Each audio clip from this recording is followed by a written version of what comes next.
नमस्कार दोस्तों, आज के हमारे इस वीडियो में हम आपके लिए दशा माता की पौराणिक कहानी लेकर आए हैं।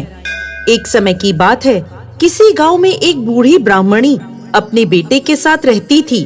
उसका बेटा काम धाम कुछ नहीं करता था, सदैव दोस्तों के साथ इधर उधर घूमता रहता था। एक दिन ब्राह्मणी अपने बेटे से बोली, बेटा कुछ काम धंधा करो जिससे हमारा घर चल सके। मैं बूढ़ी हो गई हूँ, अब मुझसे और काम नहीं होता। तब वह लड़का गांव के सेठ के पास गया और काम मांगने लगा। तब सेठ ने उसे पशु चराने का काम दे दिया। अब वह सेठ जी के पशु चराने लगा। एक दिन पशु चराते चराते वो नदी के घाट पर गया तो उसने देखा कि वहाँ कुछ स्त्रियां दशा माता का घड़ा ले रही थी। उनके पास एक घड़ा अधिक था तो एक स्त्री ने लड़के से कहा, हम सभी दशा माता की पूजा करने के लिए उनके घड़े ले रहे हैं। हमारे पास एक घड़ा ज्यादा है, क्या तुम ये घड़ा लोगे? लड़का बोला, ठीक है, दे दो। यह सुनकर उस महिला ने लड़के को वो घड़ा दे दिया और कहा, इसे घर ले जाकर अपनी माँ को दे देना और कहना इसका पूजन और व्रत करे। हम तुम्हें पूजा की सामग्री भी दे रहे हैं, ये भी अपनी माँ को दे देना। लड़के ने घड़ा और पूजा का सामान ले लिया और घर ले जाकर अपनी माँ को दे दिया। माँ पूछने लगी, ये सब तू कहाँ से लाया है? लड़के ने सारी बात अपनी माँ को बता दी। ब्राह्मणी बहुत धार्मिक स्वभाव की थी। उसी दिन से उसने दशा माता की पूजा करना प्रारंभ कर दिया। 9 दिनों तक कथा कहानी करी। 10वें दिन उसने घड़े की पूजा की तैयारी करी और अपने घर को लीपने लगी। उसी समय दशा माता एक वृद्ध महिला के रूप में उसके द्वार पर आकर खड़ी हो गईं और पूछने लगी, क्या कर रही हो बहन? ब्राह्मणी बोली, आज मेरे घर दशा माता का पूजन है, इसलिए घर लीप रही हूँ। तब दशा माता बोली, मुझे बहुत प्यास लगी है, थोड़ा पानी पिला दो।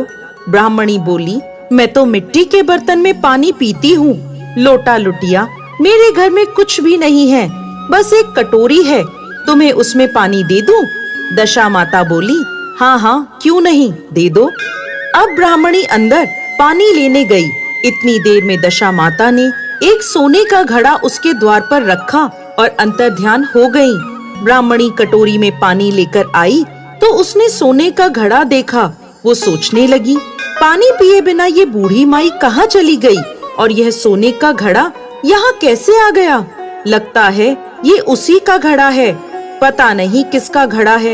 यदि किसी को पता चला तो मेरे चोरी का इल्जाम लगेगा, बुढ़ापे में मेरी इज्जत खराब होगी। इस चिंता से ब्राह्मणी हाथ में सोने का घड़ा लेकर उस बूढ़ी माई को ढूंढने निकल जाती है।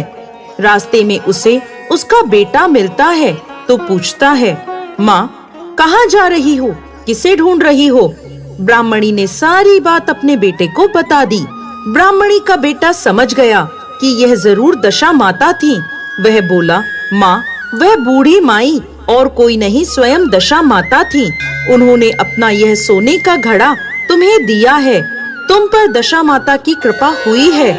इसके बाद ब्राह्मणी नदी में नहाने चली गई। नदी में नहाकर जब वो आई तो नदी के किनारे सोने का एक और भरा हुआ घड़ा मिला और उत्तम वस्त्र मिले। ब्राह्मणी ने वह वस्त्र पहन लिए और अपने घर जाने लगी। तभी 4 आदमी वहाँ एक डोली लेकर आए और कहने लगे, ब्राह्मणी ये डोली तुम्हारे लिए आई है, तुम इसमें बैठकर चलो। ब्राह्मणी डोली में बैठकर अपने घर की ओर चल दी। घर आकर देखती है कि उसकी टूटी फूटी झोपड़ी की जगह एक आलीशान महल खड़ा है। घर के अंदर जाकर ब्राह्मणी ने भक्ति पूर्वक दशा माता के घड़े की पूजा करी और अपने बेटे के विवाह का वरदान मांगा। कुछ ही समय बाद दशा माता की कृपा से ब्राह्मणी के बेटे का कुछ ही समय में विवाह हो गया और उसके एक सुंदर पुत्र हुआ।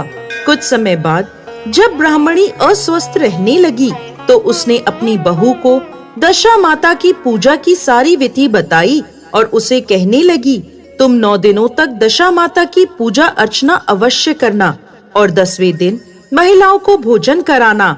आज हमारे जो भी ठाट बाट है ये सभी दशा माता की कृपा से हुआ है।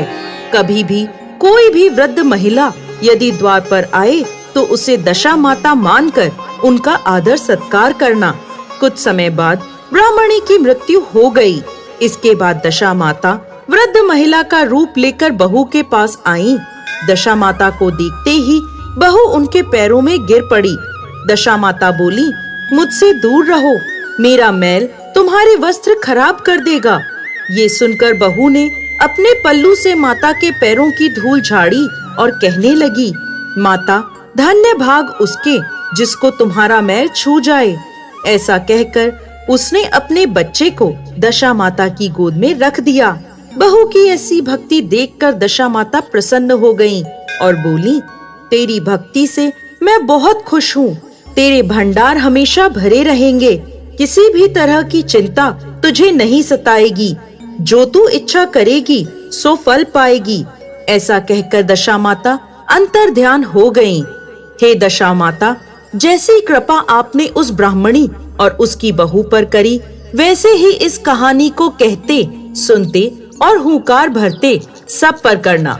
जय दशा माता।